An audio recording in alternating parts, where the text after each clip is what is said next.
একটি তথ্যমূলক এবং সচেতনতামূলক সামাজিক মাধ্যমে ছড়িয়ে পড়া গুজবের ভিড়ে এটি মানুষকে সঠিক এবং নিরাপদ থাকার বার্তা দেয়। অন্নপূর্ণা যোজনা আবেদনকারীদের জন্য গুরুত্বপূর্ণ তথ্য। অন্নপূর্ণা যোজনা পশ্চিমবঙ্গ সরকারের একটি গুরুত্বপূর্ণ সামাজিক কল্যাণমূলক উদ্যোগ। এই প্রকল্পের মূল উদ্দেশ্য হল আর্থিকভাবে অসচ্ছল ও যোগ্য মানুষের খাদ্য নিরাপত্তা নিশ্চিত করা।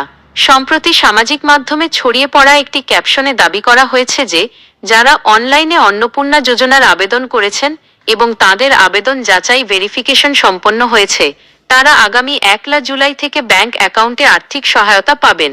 তবে এ ধরনের তথ্য পাওয়ার পর প্রত্যেক আবেদনকারীর উচিত সরকারি সূত্র থেকে বিষয়টি যাচাই করা, কারণ সামাজিক মাধ্যমে প্রচারিত সব তথ্য সবসময় নির্ভুল বা সরকারি ঘোষণা নাও হতে পারে।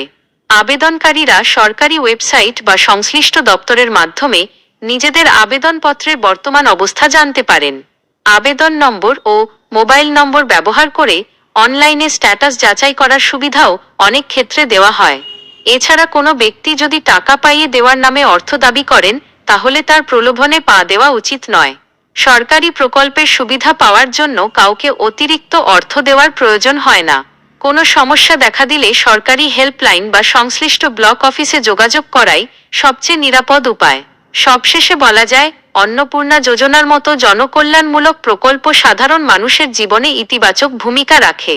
তবে সুবিধা পাওয়ার ক্ষেত্রে ধৈর্য রাখা, সরকারি নির্দেশিকা অনুসরণ করা এবং শুধুমাত্র নির্ভরযোগ্য উৎসের তথ্যের ওপর বিশ্বাস করা অত্যন্ত জরুরি। সচেতন থাকলে প্রতারণা এড়ানো সম্ভব এবং প্রকৃত উপভোক্তারা সরকারি সুবিধা সঠিকভাবে লাভ করতে পারবেন। ভিডিওটি ভালো লাগলে লাইক, কমেন্ট, শেয়ার করতে ভুলবেন না। ফেসবুক ফলো করুন।